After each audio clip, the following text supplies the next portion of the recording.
Hello students, welcome to RH chemistry. So ಇವತ್ತು ಇದು ಮೊನ್ನೆ ರಿಲೀಸ್ ಮಾಡಿರುವಂತಹ notification from NTA national testing agency.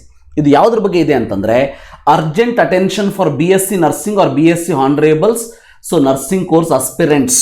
So ಇಲ್ಲಿ ಏನು ಹೇಳಿದ್ದಾರೆ ಅಂತಂದರೆ ಇದು ಎಲ್ಲೂ ಕೂಡ ನೀಟ್ ಎಕ್ಸಾಮನ್ನು ಕಂಪಲ್ಸರಿಯಾಗಿ ಬರೀಲೇಬೇಕು ಅಂತ ಹೇಳಿಲ್ಲ.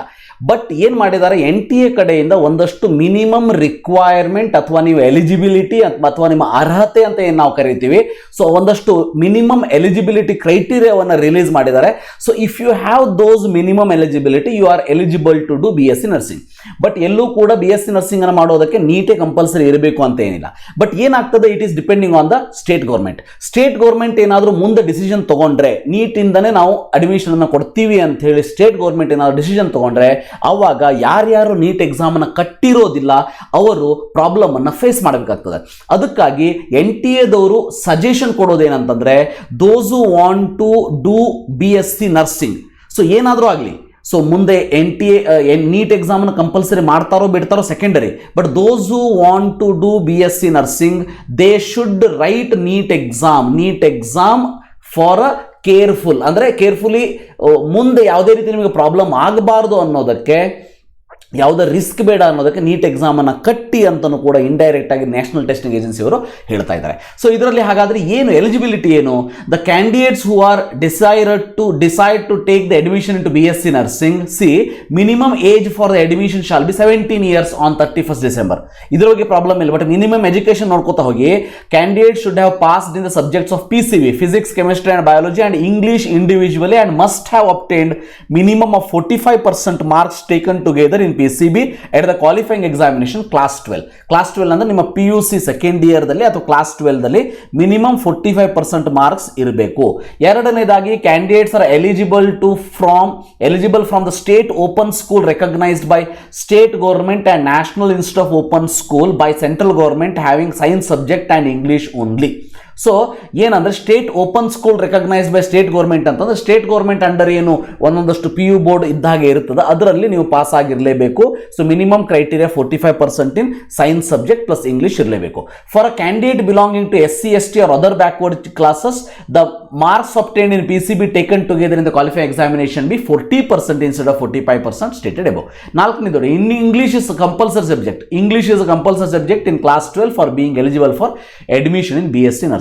ದೆನ್ ರಿಸರ್ವೇಶನ್ ಪಾಲಿಸಿಯನ್ನು ಕರೆಕ್ಟ್ ಆಗಿ ನೋಡ್ಕೊಳ್ಳಿ. ಫಾರ್ ದಿವ್ಯಾಂಗನ್ ಕ್ಯಾಂಡಿಡೇಟ್ಸ್ ಅಂದರೆ ಫಿಸಿಕಲಿ ಡಿಸೇಬಲ್ ಇರುವಂತವರು 3% disability reservation to be considered with disability of locomotor to the tune of 40% to 50% of the lower extremity and other eligibility criteria with regard to the age and qualification will be same as prescribe for each nursing program.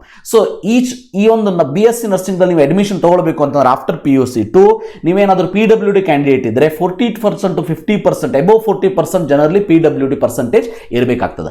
ಇಲ್ಲಿ ನೋಡ್ತಾ ಹೋಗಬಹುದು, ಕೆಳಗಡೆ ಒಂದು statement ಅನ್ನು ಕೊಟ್ಟಿದ್ದಾರೆ.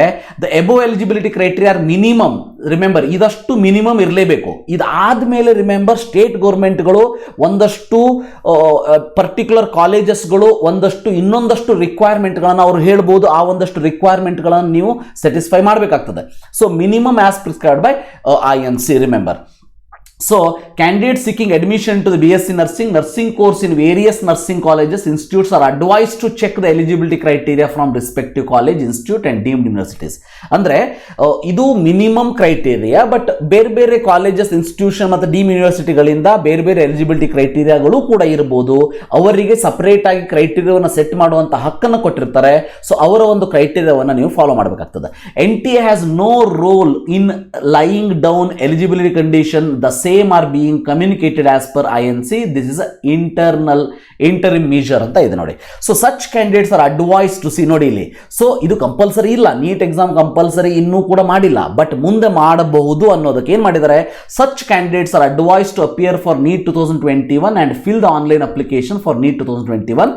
ಅದಕ್ಕಾಗಿ ನಿಮ್ಮ last date ಅನ್ನು ಕೂಡ ಅವರು ಎಕ್ಸ್ಟೆಂಡ್ ಮಾಡಿದ್ದಾರೆ. The last date is up to 10th August 2021.